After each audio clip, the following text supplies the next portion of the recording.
All right, everybody, it is time for the draft summary. I've finished the draft show for today, and I took a nap, and now I am full strength again to go through all the picks with you and just tell you, kind of what we were thinking in my mind of what we were thinking. But first of all, tomorrow on the show we're gonna go through and give all the teams draft grades. I don't know why we do it because it's proof that none of us know anything. I mean, from me down to Mel Kiper, because all the mocks were just like destroyed, and now we're gonna go through it again and tell which team done good and which team done bad to our standards, which are wrong anyway. So it's just fun for, I guess, guys to do that stuff, and we're gonna do it in the room.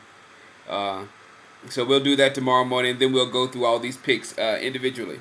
All right, first of all, the first pick. Now, I know for a fact that Jerry tried to go up and get Darren Mcfadden. I mean, he said it in so many words on one of the interviews on the NFL Network.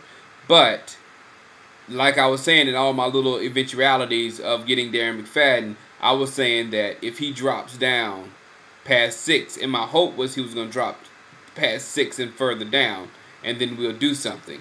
I think Al Davis just was trying to be an a-hole, and wanted more than we were prepared to give him for Darren Mcfadden. And when he said, his big price, Jerry just said no, and I completely understand that.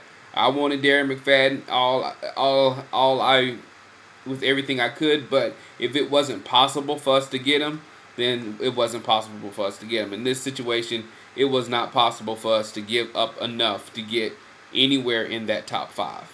Just that wasn't going to happen. If he fell down to 7, totally different story, totally different price range for the player and everything.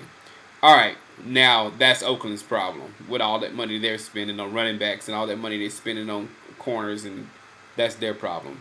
We got Felix Jones. Now Felix Jones, again, perfect compliment to Barber. I mean, I've never seen this guy not produce. If you say he was only good because of Darren McFadden, now he'll be only good because of Marion Barber. The dude is perfect for what we got. We can spread him out. He can catch the ball. He's a Class A human being. That's the one very important thing. He's a Class A guy, and I'm looking forward to him being a Cowboy. There's no character problems here. The only character issue is a issue in the positive direction. So that was a great pick in all areas. Second, we had to move up to get Mike Jenkins, because if we didn't, he would have been gone to Texans or gone to the Chargers, definitely. So Mike Jenkins was the last really high-rated corner, and he's kind of perfect for our defense because he's pretty good at everything. So we just got to coach him up a little bit, make sure he doesn't make the few mistakes that he made in college to make him drop down, there, because they say he is a top 7-8 talent, So hopefully he can fill in at that nickel corner position. We officially got Pac-Man. So the thing about this, guys, we were struggling at corner last year, and prior of the season, we had one running back and we had 1.5 corners. Well, if you want to count Henry as a full corner, because I can't say he's like half safety, half corner. But we only had 1.5 corners on the roster. We only had one running back pretty much on the roster. So we had to get running backs and corners in this draft, and that's what we did. I know people want wide receivers, but if we go into next season with the same wide receivers we got now, we are still good at receiver. It's not like we deficient at receiver. We were deficient at cornerback. We only had a couple at the most. And then we only had Marion Barber in the backfield. So this draft was perfect for what we need. We need to make sure we get on there. Don't get involved in all this other hype or whatever. Since I brought up the other running back, Tashard Choice is a badass. I mean, the dude is smart. He's going to hit the holes. He's got vision. He's going to do everything a running back is supposed to do to win. Team concept, he's all over it.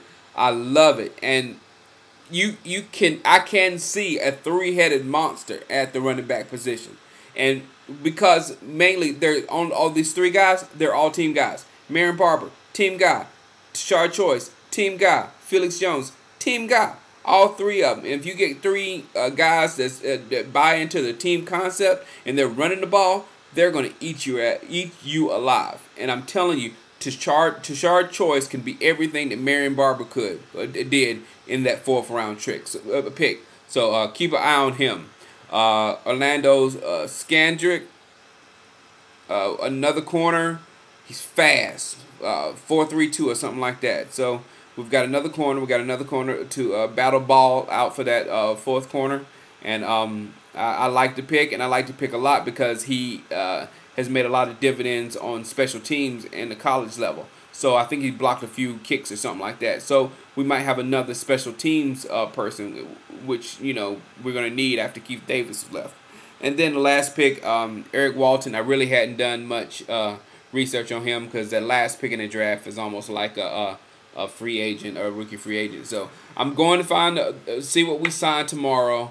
And I'm going to keep an eye on all the rookie free agents that come because that's just as exciting as the 2nd round of the draft. The last person I want to bring up, because a lot of people are mad about it, is Martellus Bennett. I think we might fall in love with this guy.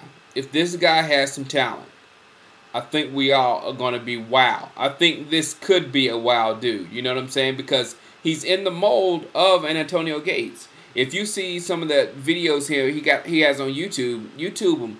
He slam dunks over one of his coaches. He splits the coach head and just slam dunks the ball over. He's got that much vertical.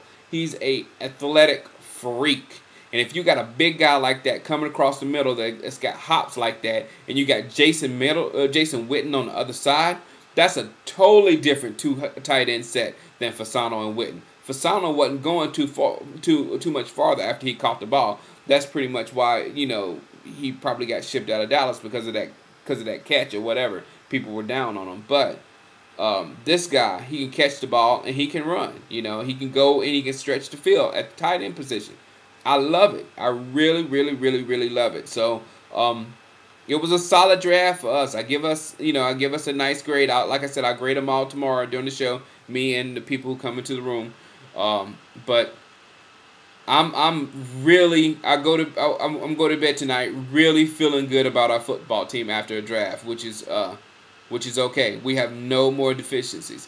And I truly believe we're about to package something for either Chad Johnson, Roy Williams, or Antoine Bolden, because there's no way Jerry would say about bringing a wide receiver in and totally ignore the rookie wide receivers. Just like Washington. Washington tried for Chad Johnson. They couldn't get Chad Johnson, so they got 2 receivers in the first 2 rounds. We didn't even look at receiver. So something's there. Some kind of assurance is going on with Jerry, or Jerry's rolling his dice with Terry Glenn. We don't know what's happening, but like I said, if we go into next year with the same receivers we went last year, we're good at receiver. All right, everybody.